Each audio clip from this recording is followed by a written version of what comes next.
we need a follow-up. This record it's going to be a hit. It's taking off. We need a follow-up. This song will make your day in the city. There is gray in the good life. Good life, good life, good life. Hey, I'm Kevin Saunderson of Inner City, and this is the story of Good Life. As I was growing up, living in Brooklyn, New York, music that I was listening to was whatever my parents were listening to. I was listening to a lot of Motown, soul, but as I got a little older, I started listening to disco. Like people like Chic, a lot of the Neil Rogers stuff, Sister Sledge, Evelyn Champagne King.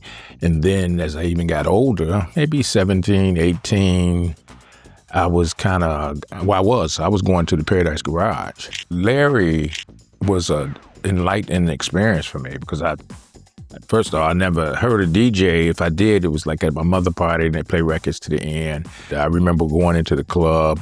The bass was just vibrating as you got closer and you go into the room, and it was just an amazing atmosphere. It made you want to dance. The people there was there for the music, to hear Larry play. So as later on, when I started making music, it definitely played a role because, I started working with vocals before the Detroit guys, like female vocals, full vocals, stuff like that. I wanted to be able to make a record that could be played in the club, that also could be heard on the radio.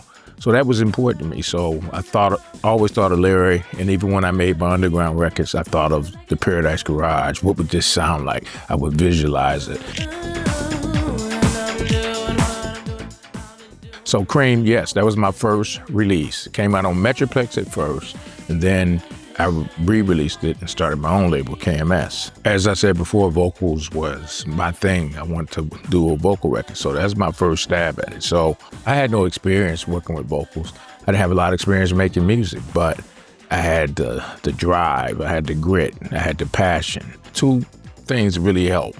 My brother, Ron, he was all around music and bands, and he was very technical. So he explained a lot of the tools to me that I was using because the books really wasn't user-friendly back then. He helped me understand a lot, but Juan Atkins came in and put the icing on the cake. I had the parts, I had the vocals, I had everything I wanted, and then I didn't know how to complete it. So Juan came in and showed me how to mix it and arrange at the same time. And I just kept getting better and kept learning. Once I knew how to arrange and mix, there was nothing stopping me. I just kept going to the next record.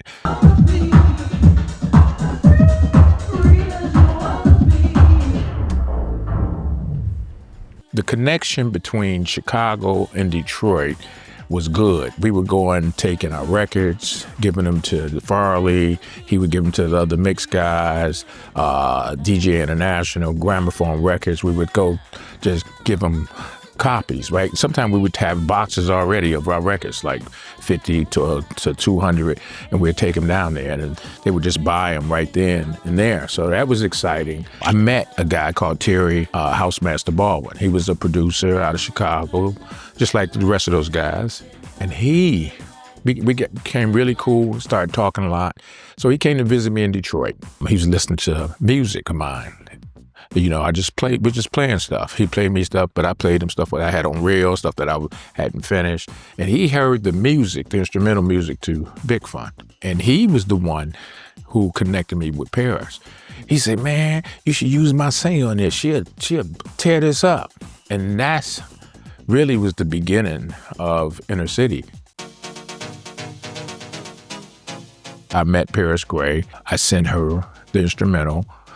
Gave it to Terry probably. He took it back, gave it to her. It was like on cassette. We had a conversation over the phone. Gave her the idea what Inner City was about to me, and it needed to be uplifted, needed to be happy. She wrote to it, and obviously eventually she became the singer. Sung it to me over the phone. Brought her to Detroit. So back then I had 8 tracks. And one track you had to use for like SMPTE code to lock up to all your MIDI instruments, right? To make with the tape.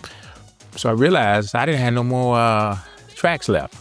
So Big Fun was 7 tracks. That's what made that record, 7 tracks. And now I needed to add vocals. So Juan had a 16 track. So I took my reel there. He had like an attic in his house that was like a studio. And we recorded Big Fun right there. Big Fun was already blowing up through the summer, September, maybe October. 10 Records at the time, which was a sub-label of Virgin, contact my manager, Neil Rushton, and says, we need a follow-up. This record it's going to be a hit. It's taking off. We need a follow-up. So now I'm rushed into creating Good Life.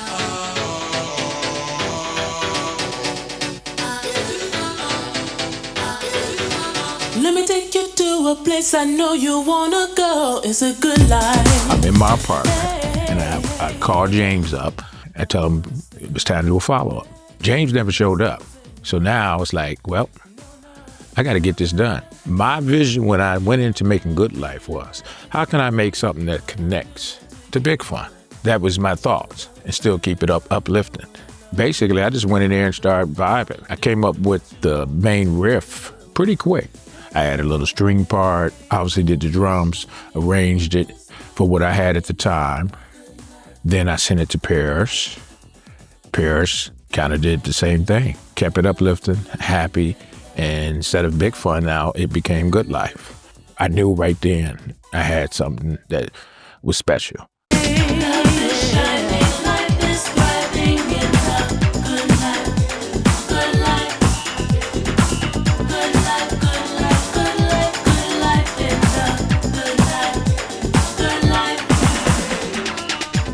So when I heard it over the phone, I immediately went to Chicago.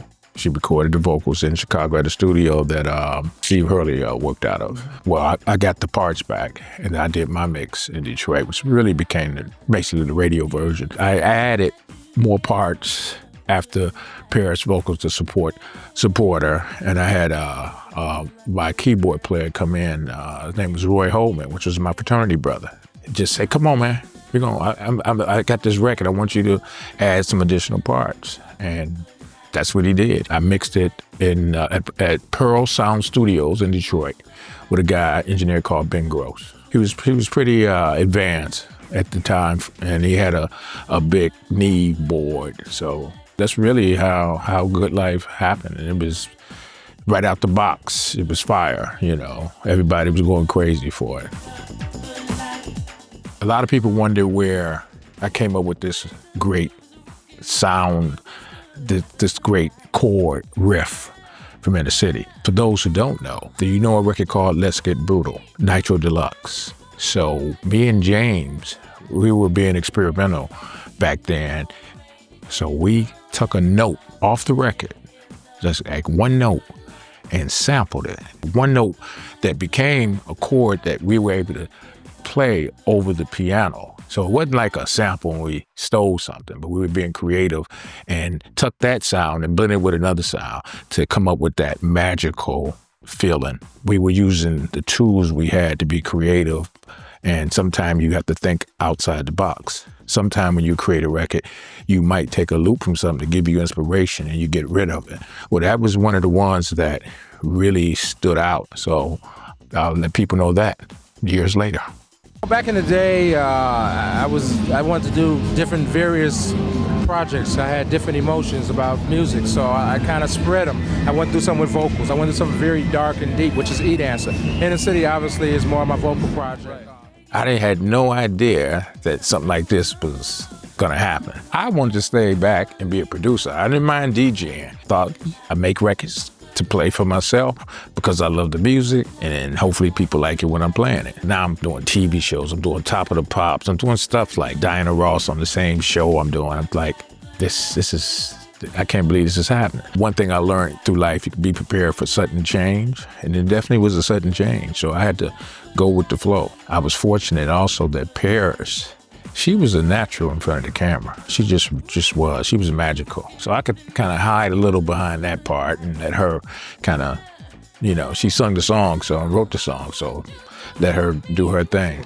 Anyway, here comes the highest climber on the chart this week, up 16 places to number 6 with The Good Life, Inner City. Woo!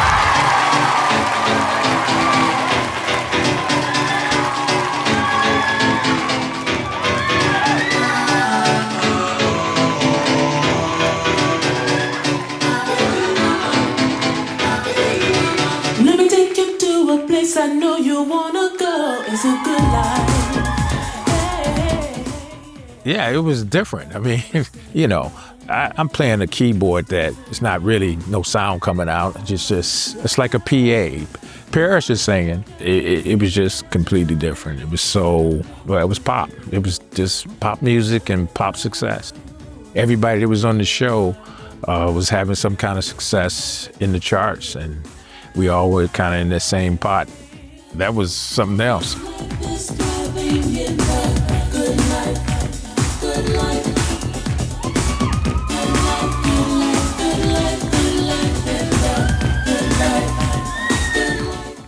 It's like my baby. It's something that is part of me, you know, even though like through time Paris couldn't continue. So we took a break.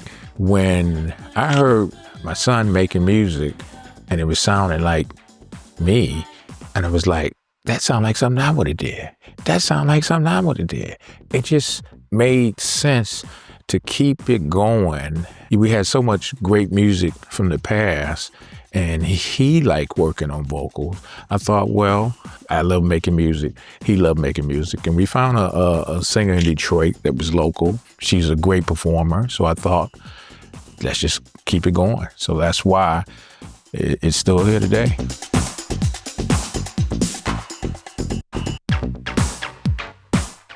A few years ago, I think prior to the pandemic, we played Glastonbury. I was just amazed how, especially when that track came on, it was just the energy in that room. It was good through the whole show, but when Good Life came on, oh my goodness, I just was like, wow.